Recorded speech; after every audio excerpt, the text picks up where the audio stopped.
It's been many years since wild horses roamed the grassy plains of West China. This is a land of extremes, where a herd's survival can only be assured by a strong and worthy leader. Windchaser is the first wild stallion to lead a herd here in nearly half a century.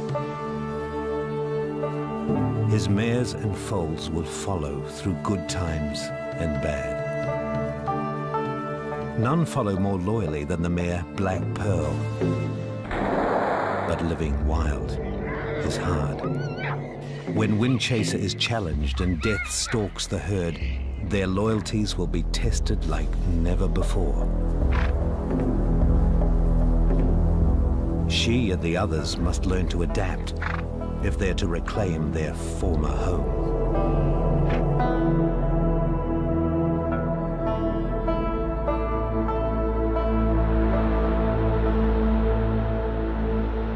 On the road to freedom, a convoy of exiles begins a long and difficult journey home. Rarer than the endangered panda, Przeleski's horses are about to return to the wild. They're headed for the geographic heart of Asia. In West China's Xinjiang lies a vast dry grassland, the Kalamili Hoofed Animal Reserve. It's been a long time since a herd of Przeleski's horses has run wild here. These horses are descended from stock taken to Europe in the 19th century. Herds have already been reintroduced to neighboring Mongolia, but this will be the first Chinese release.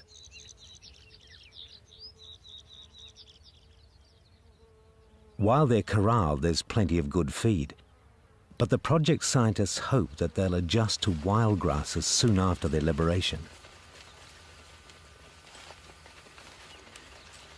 Still feeding on their mother's milk, the herd's young foals have no such worries. They won't have to fend for themselves until they're nearly a year old. On a late autumn day, a century of life in captivity ends with the simple act of opening a gate.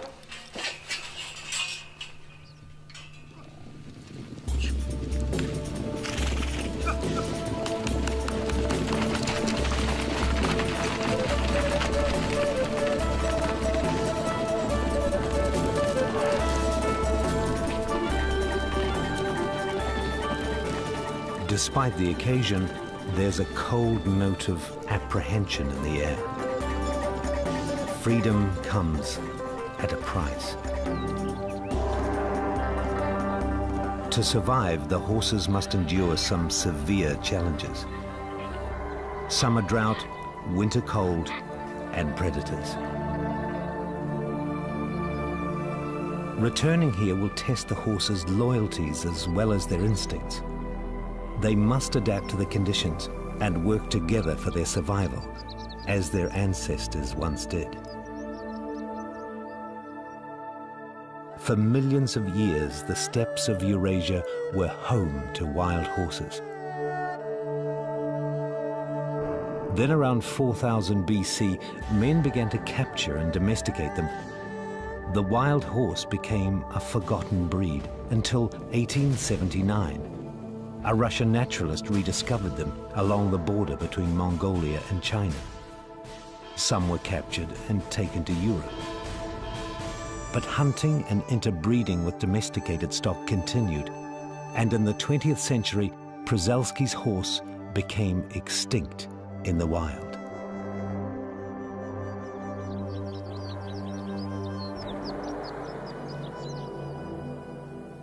Three months after its release, the herd faces its first winter. In the arid heart of Asia, Kalamili's winters can last as long as 6 months. But this horse is built to cope. As well as its short, upright mane, Przeleski's horse is distinctive for its small size and dense coat of winter fur. Both are an advantage when it comes to conserving heat.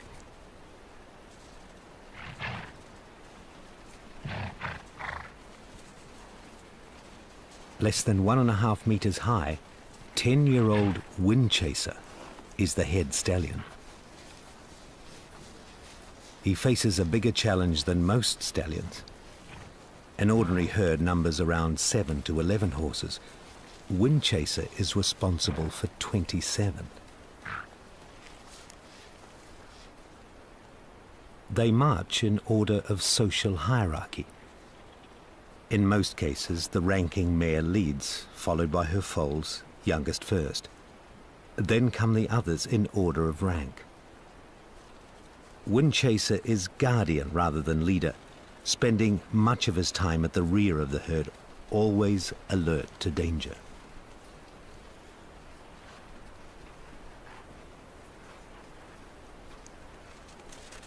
His youngest foal enjoys a special position. Her mother is the lead mare, Cloud. Often it's Cloud who decides which direction they take, where they drink and where they graze. Next in rank is Black Pearl. Just after the herd's release, she became pregnant. Hers will be China's first wild-bred foal in years. Mutual grooming reinforces the social bonds. This helps avoid fights over status, as well as scratching itches you can't reach for yourself.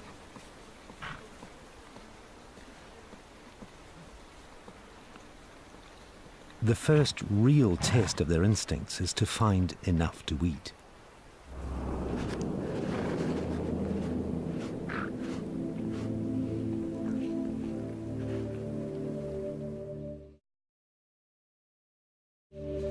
Horses of this size need to find around 3.5 kilos of feed a day. Winter snow makes it difficult, and the temperature is around 30 degrees below zero. The horses haven't traveled far since their liberation. They stay within just 20 kilometers of the corral.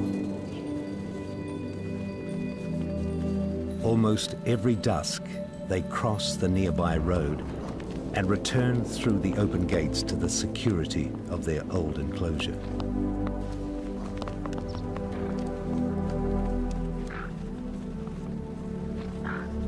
They may not have traveled far, but their condition is deteriorating.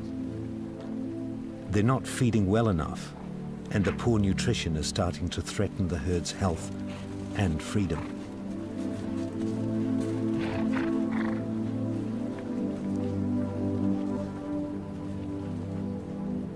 The scientists must encourage the horses to fend for themselves, but they won't let them starve. The time has come to spread out the emergency feed.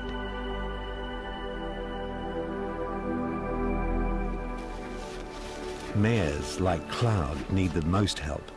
She must have a steady supply of food to nourish her foal as well as herself.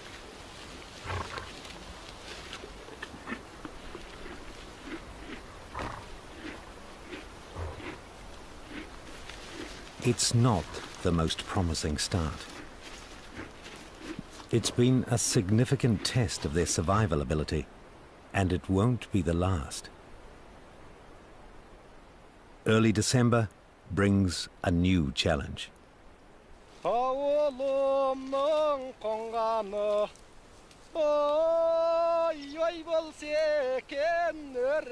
As heavy snow in the nearby Altai Mountains makes grazing impossible, Kazakh herders start to arrive.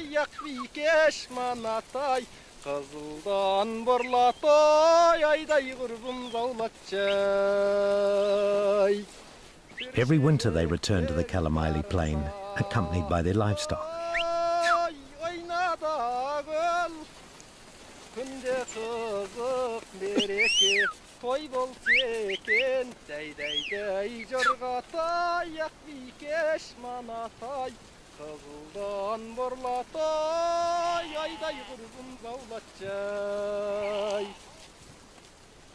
It's a disturbing surprise for the herd. The nomads themselves pose little threat, but something they bring with them does. Domesticated horses. For the last century, They have been the masters of this place. They could actually be descendants of Przewalski's horses, but man has made them different.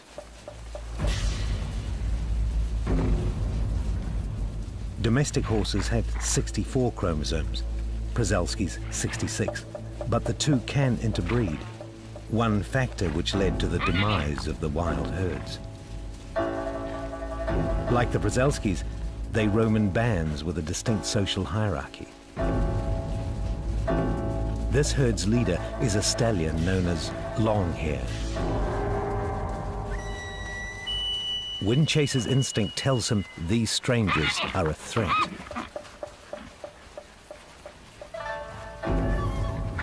Longhair's attention, however, is focused on the mares.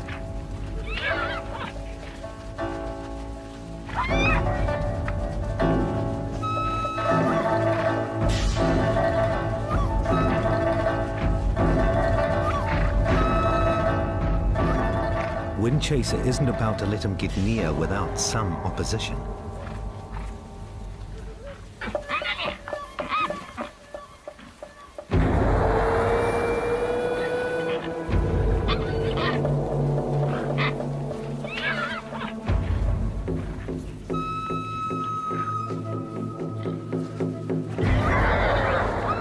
But when Black Pearl tries to assist, he sees her off.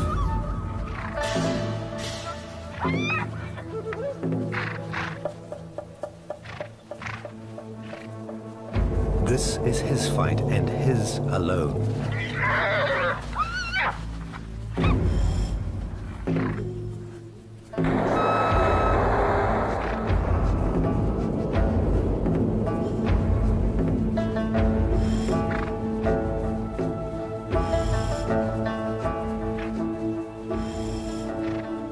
They've withstood this new challenge, but the presence of another herd has awoken ancient instincts. To leave the security of the releasing station, to fend for themselves and to claim their own home range.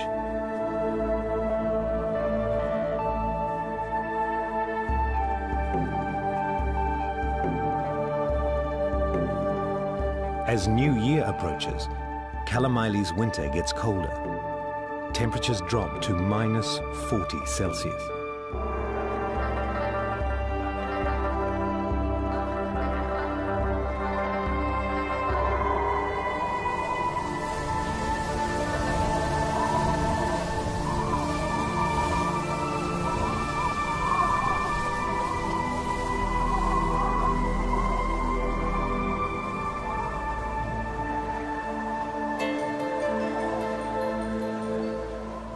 The horses are nowhere to be seen. It's been over a week since they left the vicinity of the releasing station, and the scientists are beginning to worry.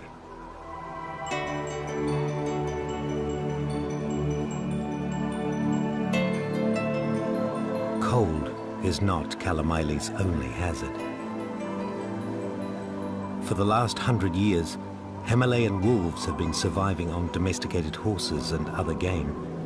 But Przewalski's horse was once their natural prey. Wolf numbers aren't what they once were. There may be less than a few thousand. But Xinjiang's herders say that since firearms were banned, the population and its attacks on livestock have been increasing. The scientists mount a search for the herd. They head west in the direction of the prevailing wind.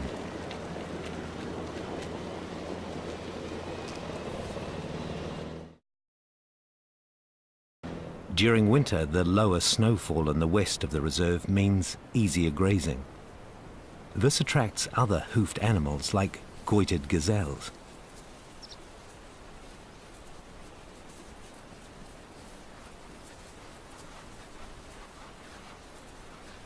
Bactrian camels, released by the Kazakhs, can find their way here as well.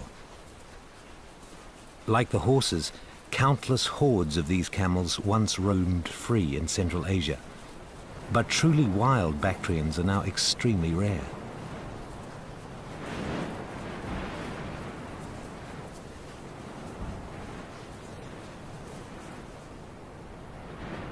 creature of hot, dry habitats. They're equally at home in the cold, growing a thick winter fleece that they'll molt in the spring.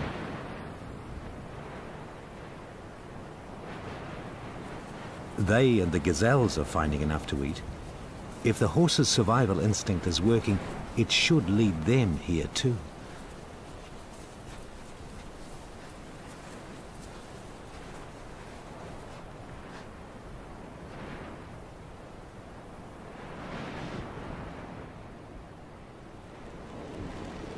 Sure enough, the searchers find the herd at the brim of the Gobi, 80 kilometers from the releasing station.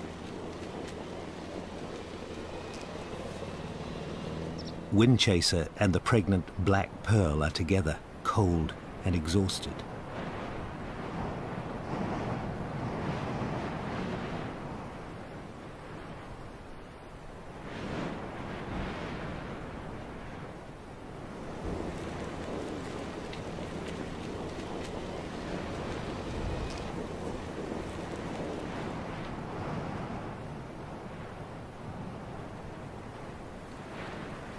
Windchaser smells the fresh feed the scientists have brought with them and makes the first move.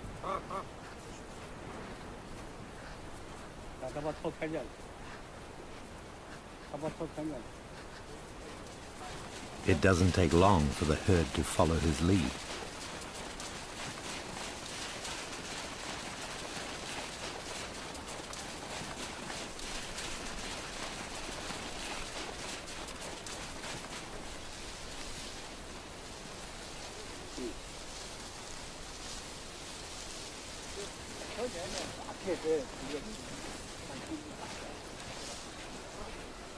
They still prefer their captive feed, but are they finding enough wild forage to survive out here?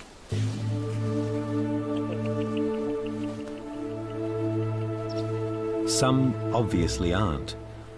They're also suffering frostbite, but that's not the worst news. Lead mare Cloud and her foal are missing.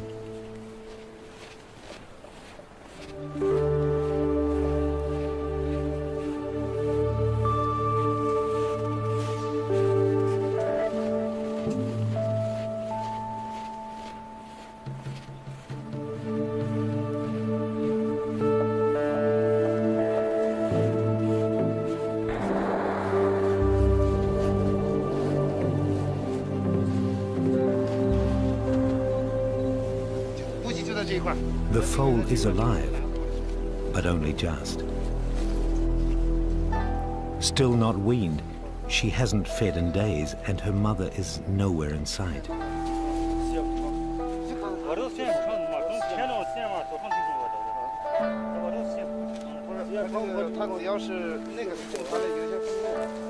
She is dying. The scientists conclude that Cloud died of cold and weakness, or was taken by a wolf. Survival in such low temperatures demands even more nourishment than normal. Even if they could withstand the cold, the food supply isn't good enough to risk the herd's survival. Frostbitten and weak, Windchaser's condition is of the most concern. The scientists have no option but to rescue the herd.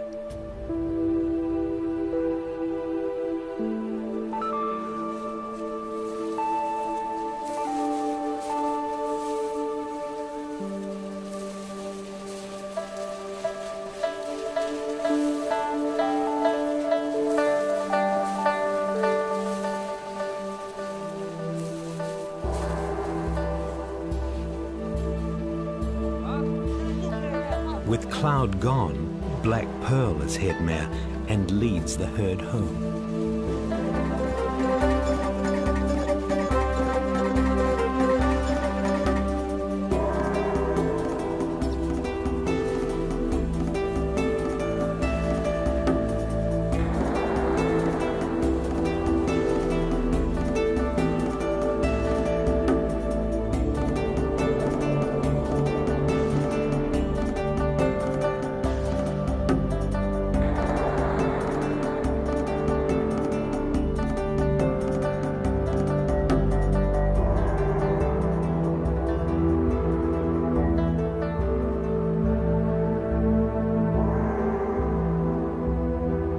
It's been a 4-day journey. They're exhausted, but the sight of familiar territory gives the herd a final boost.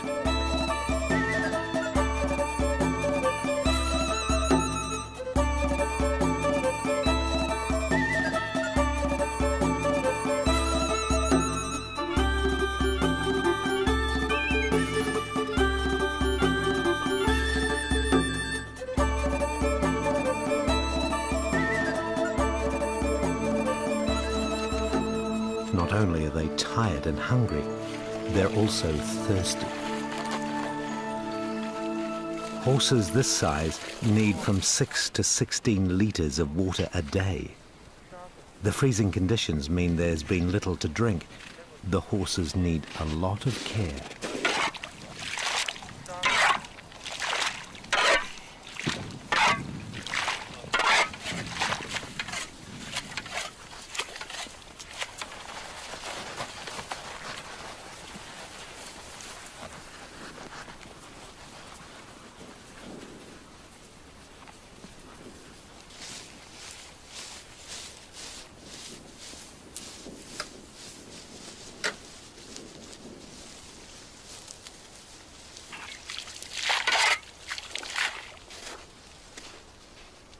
Poor nutrition makes them vulnerable to parasites and infections, so vitamins are added to their water.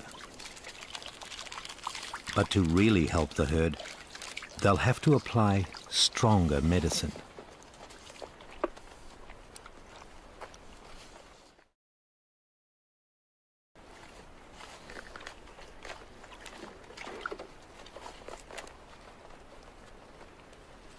No one doubts Windchaser's strength of heart, but it's unlikely that he'll recover enough to lead the herd as well as a younger stallion. Windchaser must be retired.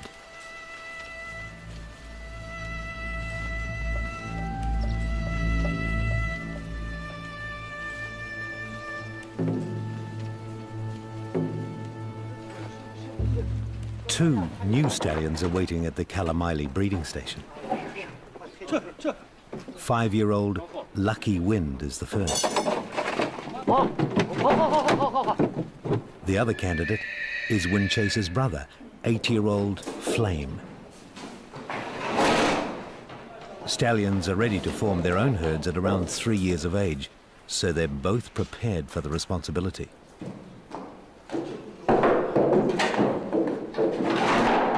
It's a 200-kilometre journey to the releasing station.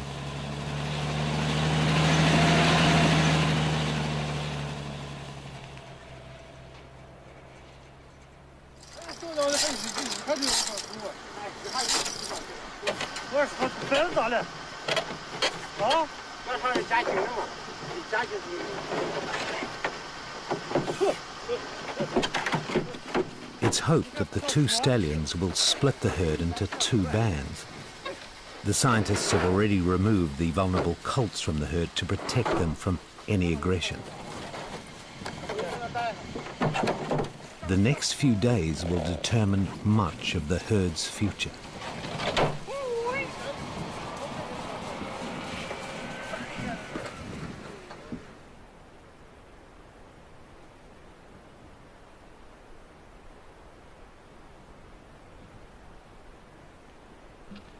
Windchaser is now the role model for the young bachelor herd. Lucky Wind's first act is to show a strong interest in the mares nearby. It's an encouraging development for the scientists. Windchaser has other feelings. Lucky Wind presses on, undeterred by his protest.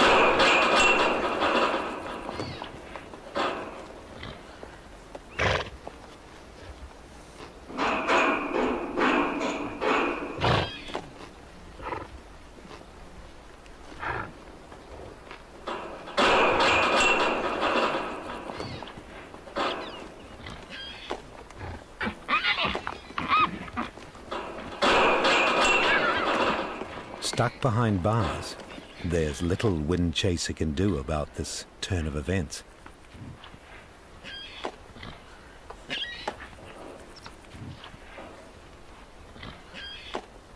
It seems certain that he's lost at least one of his mares already.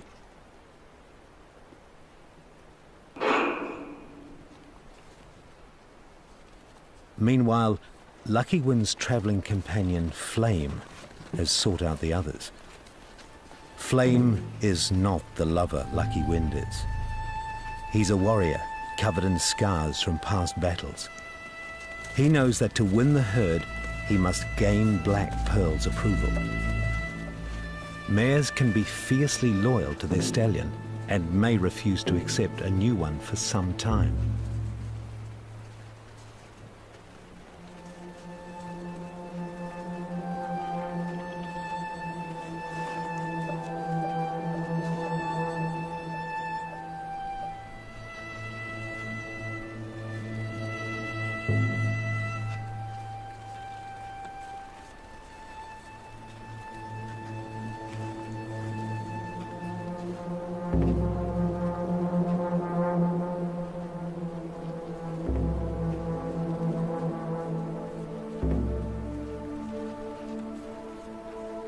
Black Pearl wants none of Flame's advances and leads the other mares away.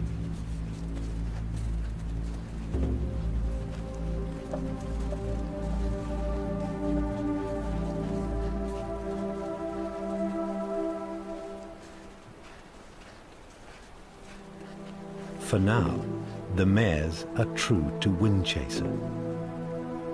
And aloof from the other bachelors, he keeps an eye on them.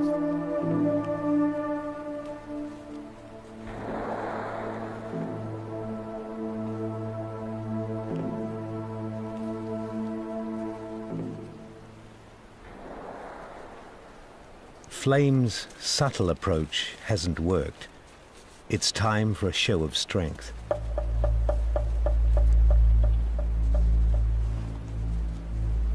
Lucky Wind and his mares become the targets of Flame's wrath. Battles for mares may take days or even weeks, and mature stallions can inflict serious injuries on each other.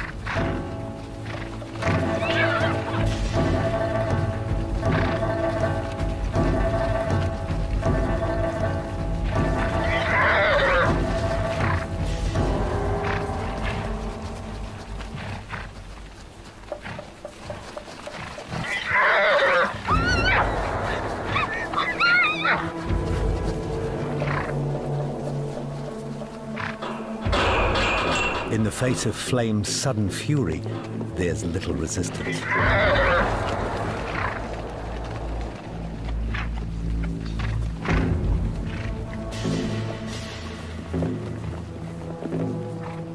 Ever the lover, Lucky Wind isn't about to continue a dangerous fight.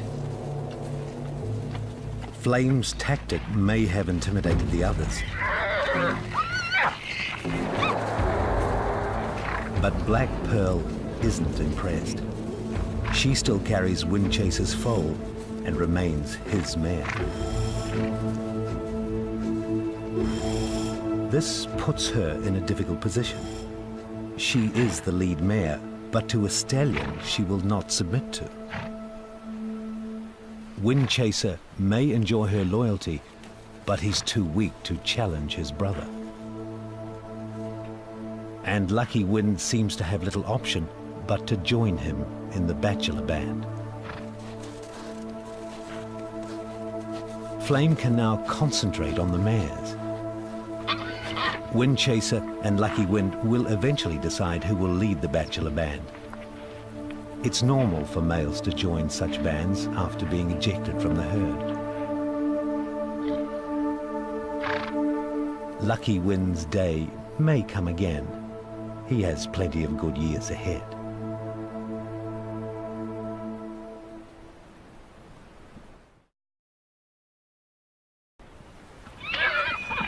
Flame may not have won Black Pearl's heart, but by sunset, he's already enjoying his reign over the other mares.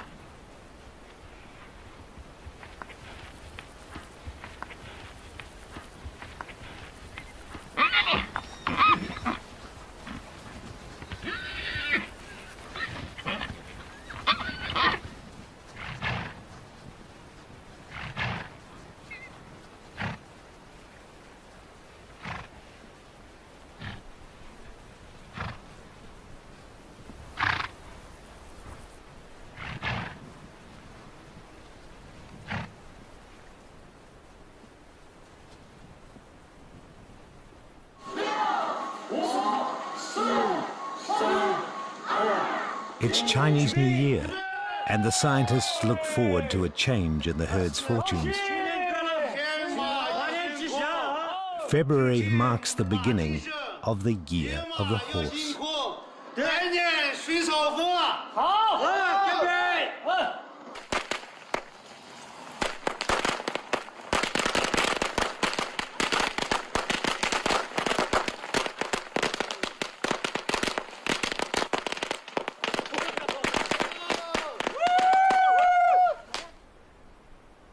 The horses have fed well, and their condition is improving.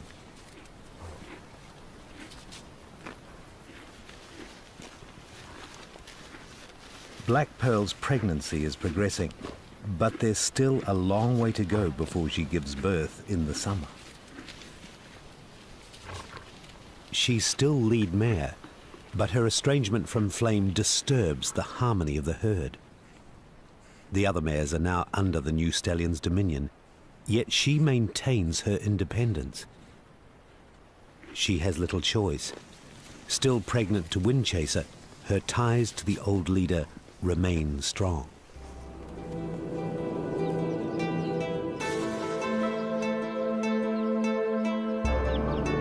By April, winter's grip on Kalamaili is loosening.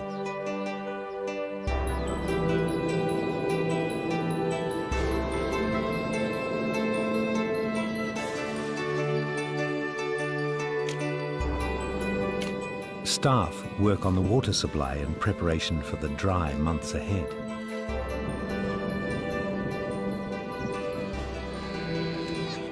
They're not the only ones anticipating the changing season.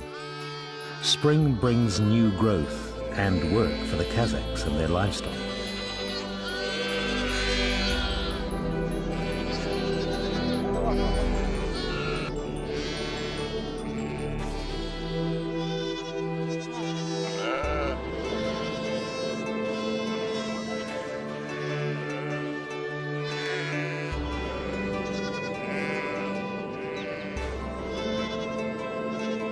Out on the edge of the Gobi, small bands of wild Bactrian camels are migrating to the northern end of their range. There are just a few hundred truly wild camels left. These ones are losing their winter fur in anticipation of warmer weather. They molt so suddenly it peels off in sheets. The horses are molting too.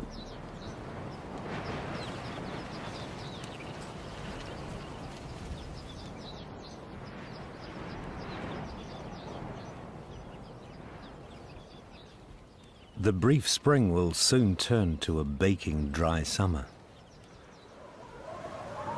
But in the wild, nothing is predictable. Winter hurls one last storm at Kalamaili.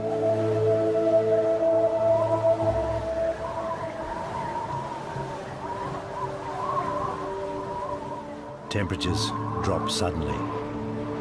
The horses are in better condition to withstand the cold, but without their winter coats, they feel it keenly, taking whatever shelter they can.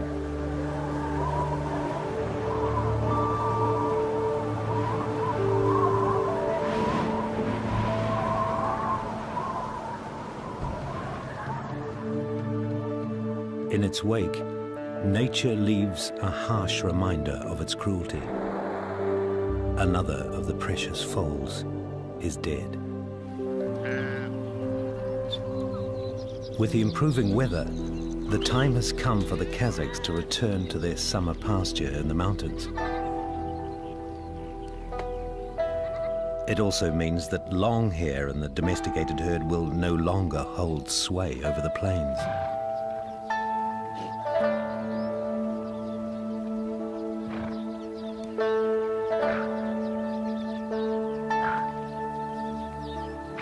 But as long as they return to Kalamaili, they will remain a threat to the purity of the wild herd.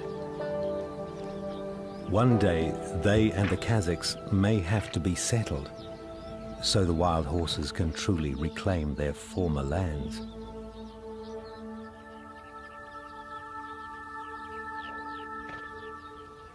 With spring firmly established, the plains provide plenty of fresh growth to satisfy the herd's needs.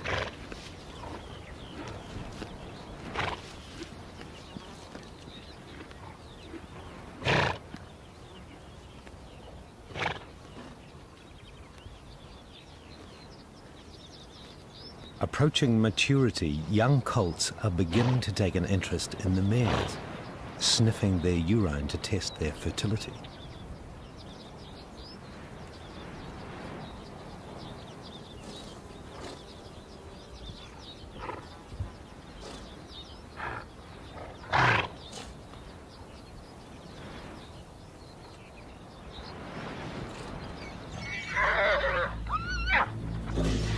No leader can tolerate any potential competition.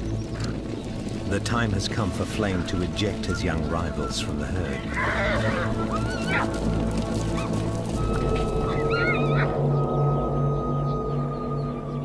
There's a place for them with the bachelor band. They're separated from the herd by a fence. With the gates open, it's a psychological barrier more than anything.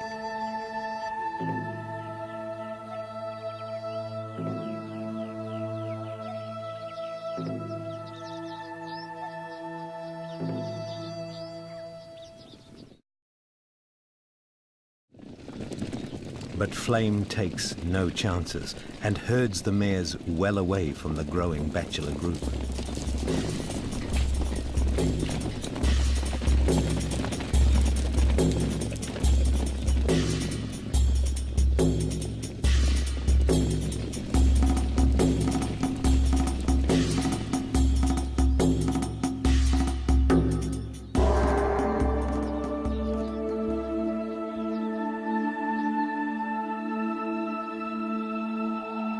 Kalamaili's brief spring turns to summer.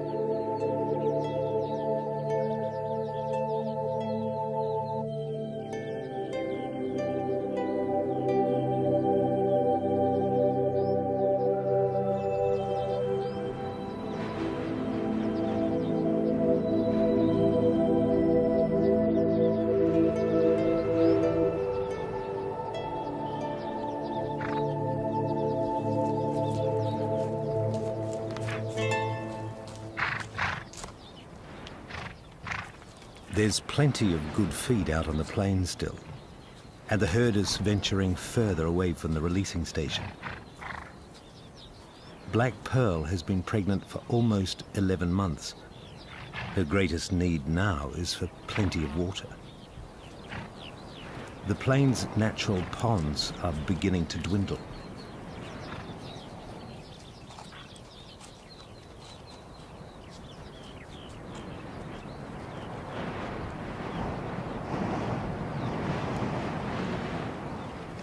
Water is becoming something to be guarded jealously.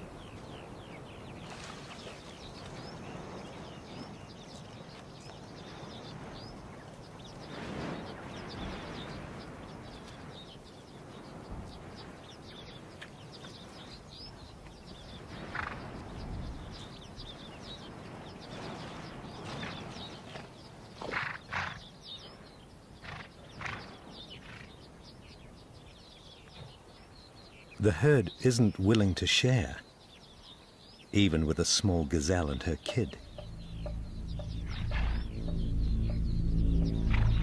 When resources become short, competition decides who prospers.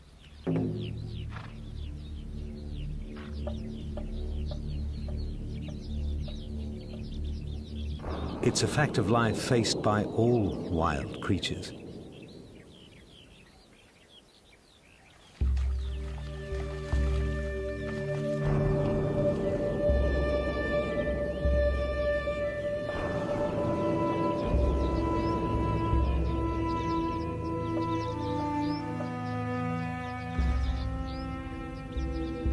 As water sources begin to dry up, the mares are becoming unsettled.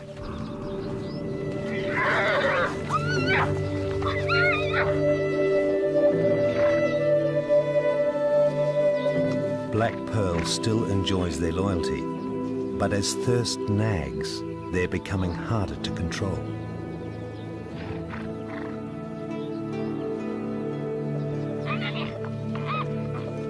They can smell water not far away.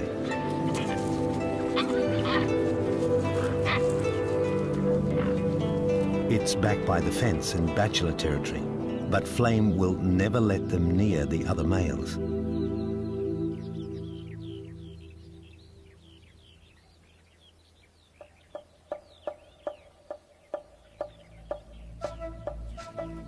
The lure of water is too much, and one of Black Pearl's own daughters makes a move.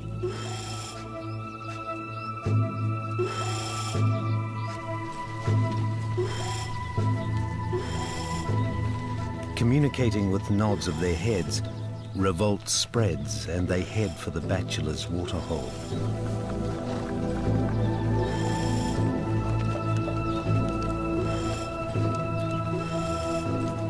Flame knows the mares need water, but he can't let them near the bachelors.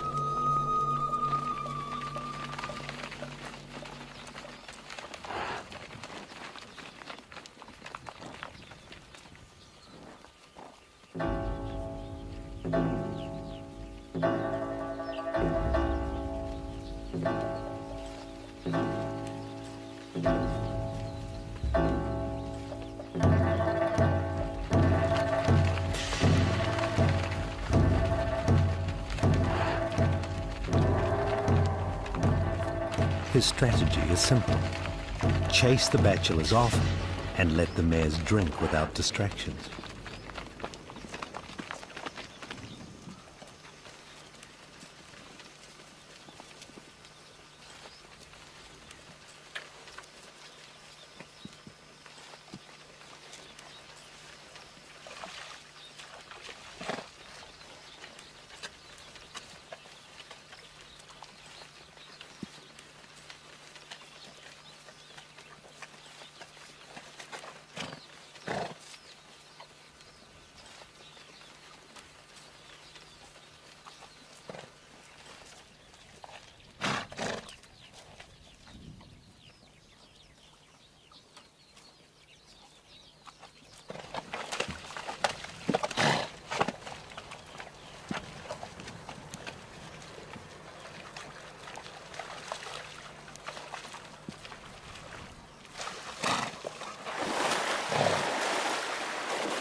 Once they've had enough, the stallion herds them back to safer territory.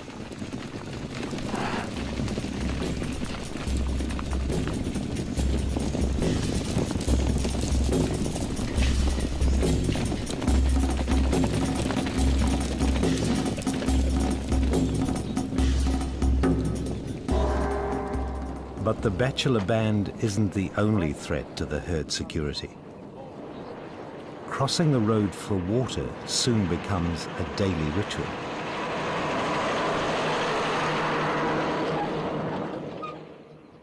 But the rubbish left by tourists can tempt horses into danger.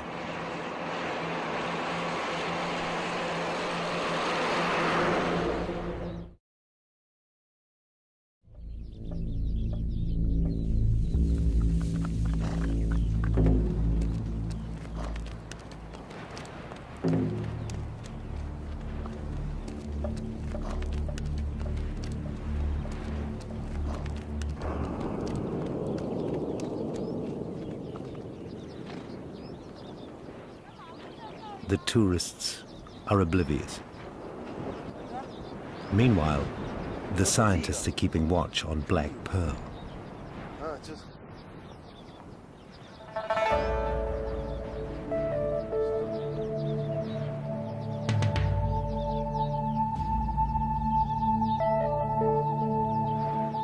It's time for her to give birth. According to folklore, it'll happen during the next full moon. There's no telling how Flame will react to the foal. Dominant males of some species will kill their rivals young. It's not common among horses, but little is known about Przalski's wild behavior.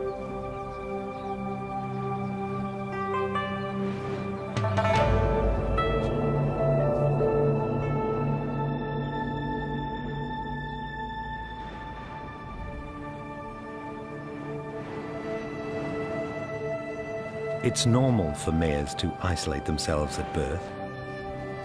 Black Pearl's time has come.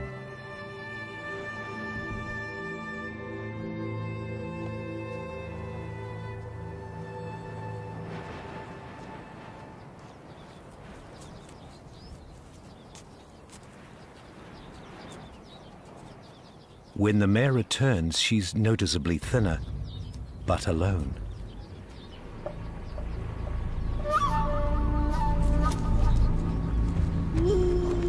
The blood on Flame's coat is an ominous sign.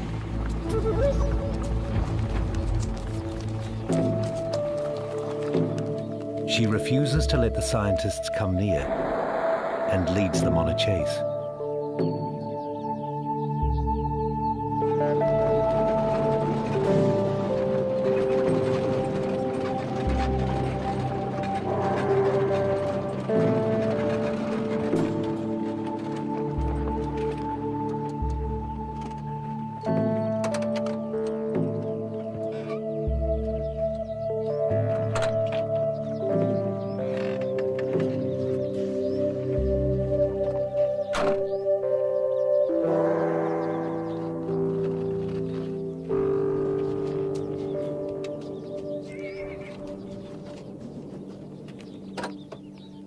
The foal is dead, its ribs broken. Flame may have kicked it to death in the night, but broken ribs aren't uncommon during birth.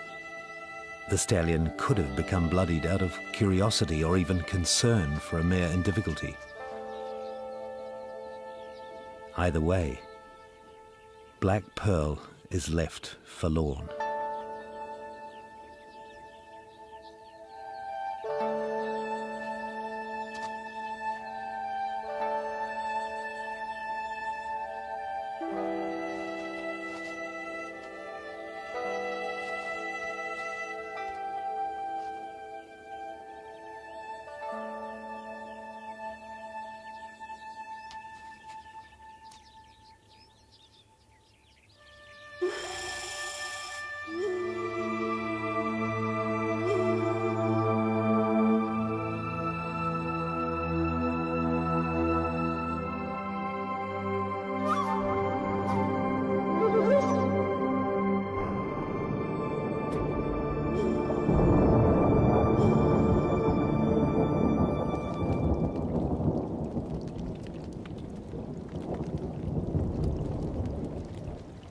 A late summer storm breaks Kalamaili's season of drought.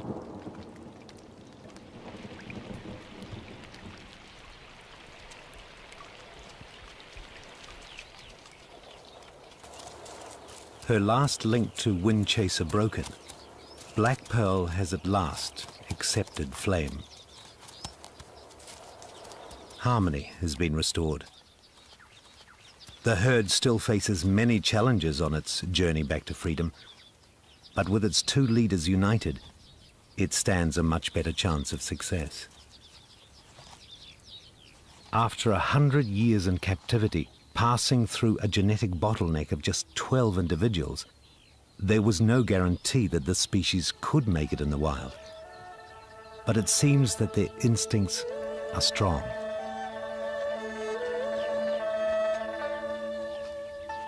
And despite the setbacks and obstacles, the scientists have plenty of reason to be optimistic.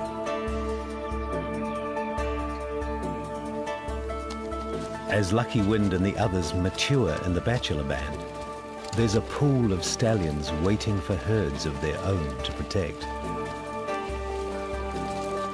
And in breeding centers in China and around the world, a growing number of mares waits to join them. One more Chinese herd is already being made ready for release. Perhaps one day, wild Przewalski's horses will roam the plains of Central Asia like they once did, thousands of years ago.